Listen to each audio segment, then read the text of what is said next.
In this video, we will see dry run of the code. Now let's do a quick dry run of this code. Okay. So basically this is my P, this is my Q. Okay. And I will call this function. So let me call it as ST, right? I will call this function with the P and Q.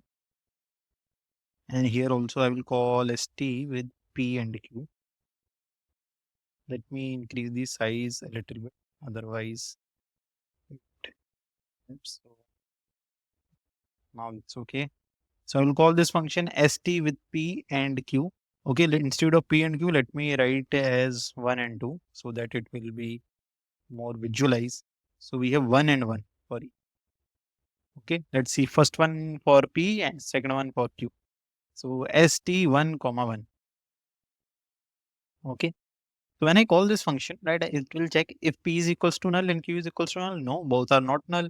If p is null and q is not null, no, like both are not null again. I will directly come here and I will check if the values are not equal. No, these are equal. So I will return is same tree p dot left and q dot left. So what is p dot left?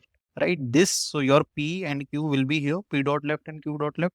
So that's a one again function call. So that is one again function call of 2 comma 2, right? That is one again function call of 2 comma 2, right?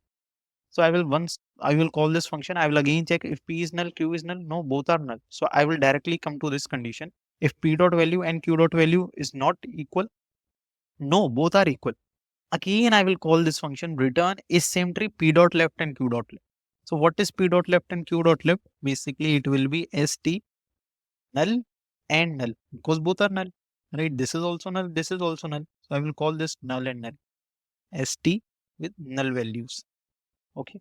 Now if p and q both are null, yes, now they are null. So return true. So now this function will return true, right, to this. And I will say, yeah, the work done of this function is done, right? So I will simply remove from the stack. Okay. Now I am at 2, right? I will return to here, right? And now I am at 2. Once this is done, right, the left portion is done, right? This is done. And I will call the next function, that is p dot write and q dot write. What is p dot write and q dot write? Okay, that is again null. That is also null. This is also null, right? So I will call one st with again null values. And I will check if p is null and q is null. Both are null. Yes, so it will return true, right? So it will also return true. And once this is returning true, can I say the work of my this st null and null is done, right? So I simply removed from the stack. Now this is also returning true. This is also returning true. And we have an end condition. So both are true. So it will return true. So it will return true to it, right? The function that is called, right? So here 2 becomes both are true and it will return true. Okay, once this is done, where I will come? Once this is done, where I will come? Again, I will come to this portion and that is done, right? We have done with the left portion and I will call p dot write and q dot write. So I will call p dot write and q dot write. So st, here my p and q will be there, right? I will call st3 comma 3. So I will call st3 comma 3 and before that, let me remove 2 comma 2 because the work of 2 comma 2 is also done, right? It returned true. Now I will call st3 comma 3, right? Again, I will check is p is null and q is null. No, both are null. If any one of them is null, p is null or q is not null or q is null, p is not null. No, that is also not a condition. Is the values are again not equal? No, values are also equal. So I will come to here and I will again call this function p dot left. If I call p dot left, it will be null, st null, right? And here also I will return the recursion stack, both are null. Okay, now I will check. First, I will execute this function st with null and null values. I will execute this function p is null and q is null. Yes, both are null. So it will return true. Okay, but that's not a final true. Okay, and can I say my this function work is also done, right? So I will simply remove from this execution stack. Okay, now once this is done, I will call this function, right? So I will call this function st with 3 with null and null again. That is also null, null. So I will call with null and null, right? Now I will check is p is null and q is null. Yes, both are true. So return true. Both are null. So return true. So I will return true here as well. So now can I say my st with null and null function? It's done because it's returned true. Yes, it's done. So it will remove from the execution stack. Now this is also true. Left portion and right portion is also true. So it will return true, right? So it will return the final true. Okay. So can I say my st 3 comma 3 is also done, right? Because it was depending on these two call and these two calls are done, right? So yes, that this is also done, right? Now I am at st 1 comma 1 and 1 comma 1 again. The left portion is true and the right portion is also now true, right? We are getting this true and this true and condition. Yes, both are true. So it will also return true, right? So yes, it will also return true. And yeah, that's done. The work done of st basically it's done. So I will simply remove from the execution stack. So I will remove from here and yeah, it will final result will be true. So it will return. Okay. So now let's see one case for like if they are not returning true. Okay. So let me copy this. Let me copy my recursion stack.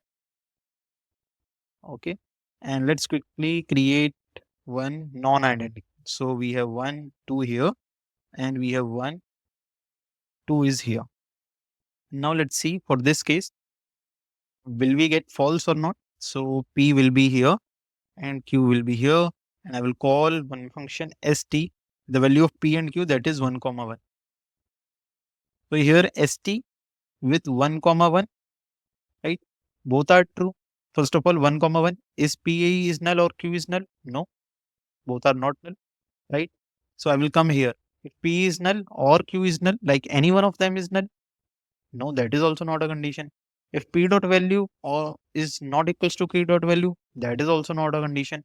So return the same tree P dot left and Q dot left. So I will return P dot left. So again one function call is same tree, right?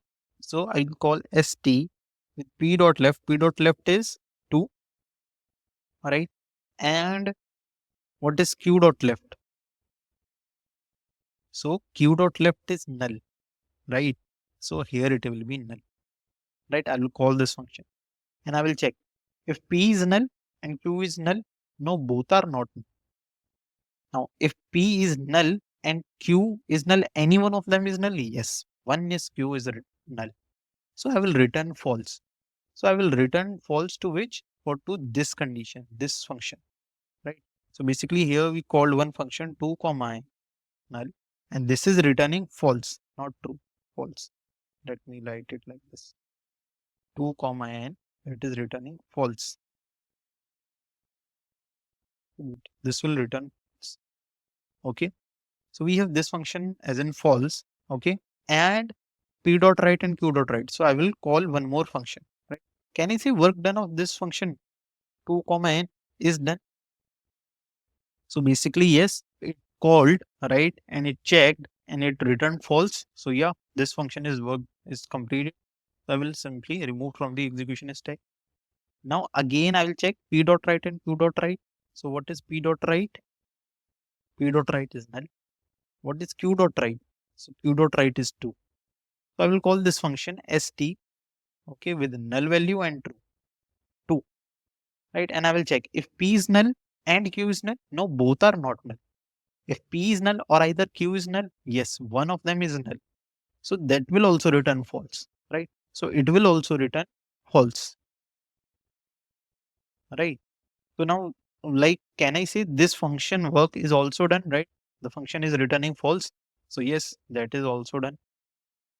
So now one is returning false. Okay, one is also returning false, right? So both are returning false. So can I say end condition, right? The result will be false only. Yes. So it will also return false. So yes, st1 comma 1 will return false and the work of this function is also done. So the final result will be false, right? So we have checked both the conditions when the result will be true and when the result will be false. Again, I have already mentioned what will be the time complexity of it. So basically you are visiting each node only once, right? You are doing only one operation. So that will be time complexity of big O of n, where n is the number of nodes. Okay, and space complexity. You can see, right? You reach to the highest, right? Longest path. Okay, so basically it will be the height of your binary tree. So big O of H. So yeah, that will be the time and space complexity. And that's all for this question. Okay. In the next video, we will discuss about more binary trees problems. So see you in the next video.